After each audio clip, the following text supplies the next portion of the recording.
the first election that I can vote in, and honestly, it's a little disappointing. Usually in a candidate, I want someone who's, like a good person, and lately all they've been doing is just taking shots at each other, and I don't feel like that's what the election should be about.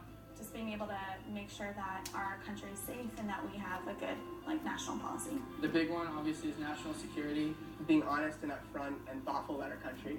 In a perfect candidate, I would like to see more honesty. Someone who's respected in the community, who knows a lot about what's going on in the world. If we could just have somebody who would think about things through. I'd like to see some maturity out of both sides, and I want to hear their policy and not why the other one sucks.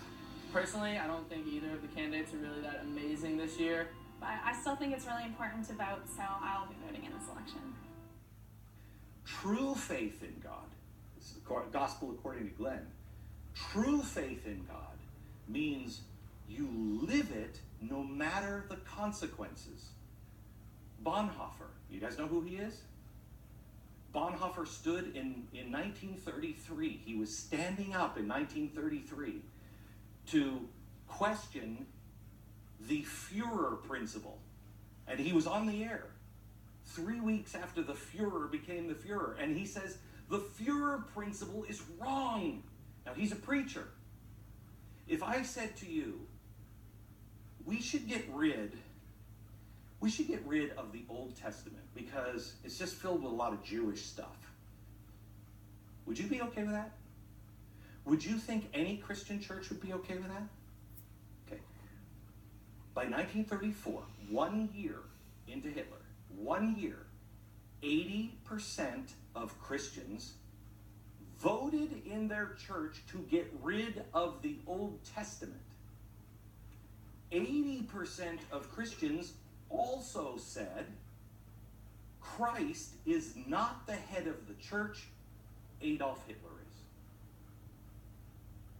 One of the guys who stood against it was Bonhoeffer. They shut him off halfway through his sermon, if you will, on the radio against the Führer principle. He was a massive pacifist. He wouldn't have killed a fly. Don't do it. Don't do it. You don't kill people. He saw what was happening. He decided about 1939, was it later than that, 42 maybe? He decided somebody has to do something. You know what, Valkyrie, did you see the movie Valkyrie with Tom Cruise, where they go and try to blow up the Adolf Hitler? He was part of that.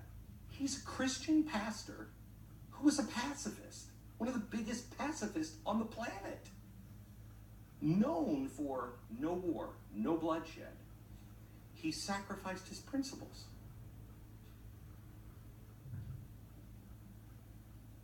But did he sacrifice his principles out of this?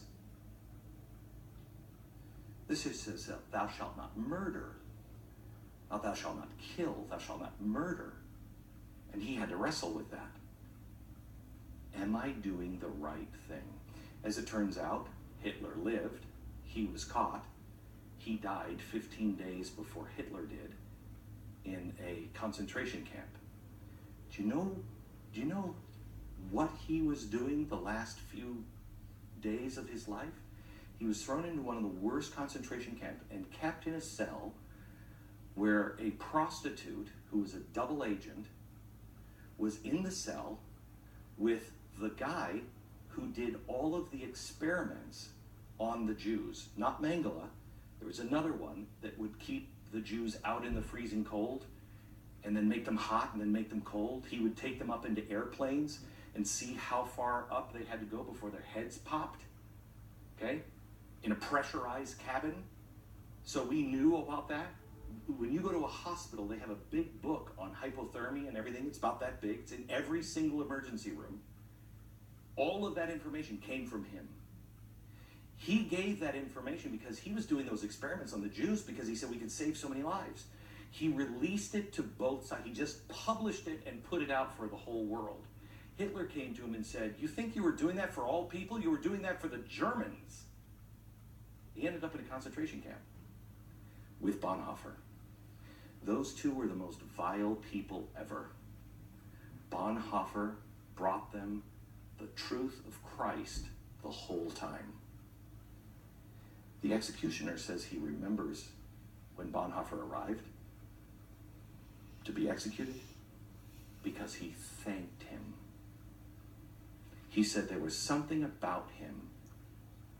He knew right where he was going. He had no fear at all, and he thanked them. The ones that change the world are the ones who think out of the box, the ones who do not sacrifice their principles.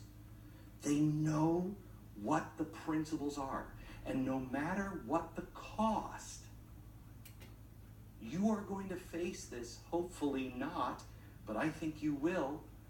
You will face, am I going to be a leader or am I going to be a follower? And in what's coming in our world, it could mean, do I stand up and take more than shame? Am I called to the office because I offended somebody? It's going to mean more than that. It could mean prison. It could mean life and death. Which will you be? And if you start your time now compromising your principles, before you know it, you will be so lost, you'll never find it. Because I can guarantee you, all the people that I've studied, from revolutions and Nazis and Mussolini and Stalin and all the people that followed them, they started out as good people. And they started out making one compromise, and then another, and then another. George Washington knew the truth. I'm going to stand because he compels me to stand. And as long as I'm living a righteous and a life of merit, doing good, standing where I'm supposed to stand, God will make up the rest. But he cannot help an unrighteous people. Any thoughts on that? Have I scared the hell out of you guys? Is that what's happening? Thank you guys for talking to me. Thank you for being gutsy enough to share what you did and saying those things.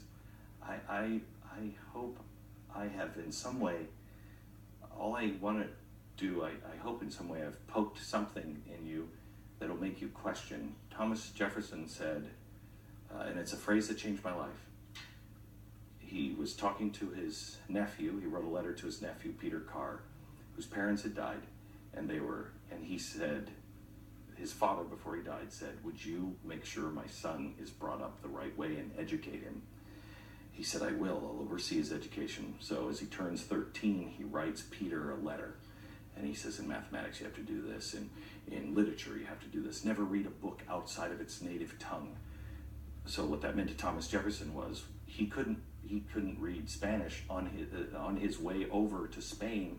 He took an English copy of Don Quixote and a Spanish copy of Don Quixote, and he read them on the way over in those months over on the boat, and he could speak Spanish by the time he got there. He said, never read something out of its own native tongue because you'll miss too much. The last thing he talked about was religion. And this phrase changed my life. He said, when it comes to religion, above all things, fix reason firmly in her seat and question with boldness even the very existence of God. For if there be a God, he must surely rather honest questioning over blindfolded fear. The key to that phrase, to me, is honest questioning. Don't come to God and say, I know the answer, but don't question other people with an agenda. Only question when it's honest. Question him when it's honest. That's how we can come back together again. And that phrase, I think, if you live it, will change your life. Thanks, guys.